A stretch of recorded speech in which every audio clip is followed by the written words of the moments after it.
Hoy, hoy, hoy, Mr. Kengkoy, bakit ka nangangamoy Kengkoy? Hehehe, kanta lang po yan at pampa-good vibes lang. So punta na tayo sa main topic. Bakit nga ba bumaliktad na si Oski Ricabar at lumipat na sa Econin? Medyo interesting ito at pinagkakaguluhan na sa social media. Kung baga trending dahil Econin versus Kim Pao itets. Hehehe, nakakakiliti ito. Ano nga bang dahilan? So ito ang pahayag ni Oski Ricabar. Mahal na mahal ko naman ang dalawa. Ang tinutukoy niya ay si Kim Chiu at si Janine Gutierrez. Pero hindi na-appreciate ng fan ang napakaraming pagkakataon na inaangat ko sila. Every time may pagkakataong ginagawa ko ng paraan. Every time na inaapi, sinasagot ko pa.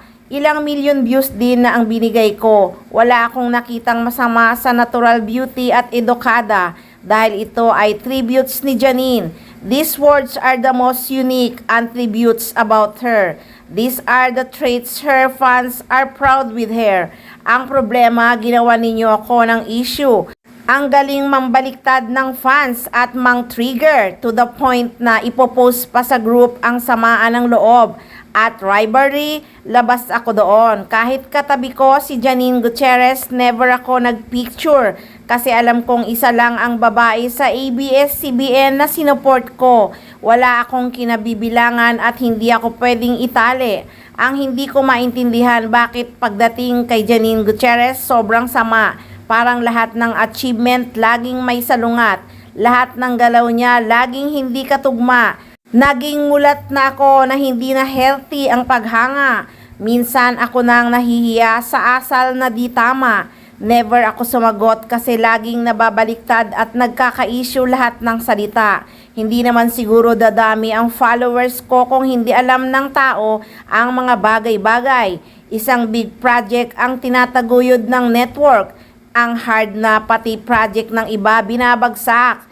Paano kung sa movie gawin din ng iba? Na-appreciate ko ang sulat mo. Thank you. Makakalapit at makakalapit ako. At hindi lang isa, dalawa, tatlo ang meron ako. Marami akong alam pero di ako nagsasalita. Paano kung sabihin ko ang totoo? Oh my gosh, ano kaya yung totoo? Nakikiliti ako. Gusto kong alamin. Diyos ko naman, sabihin mo na kasi, Oski Ricabar. Subaybayan natin ang issue ni Oski Ricabar versus fans ng Kim Pao. Kaya tutok lang guys, dito lang sa maarteng mga chika.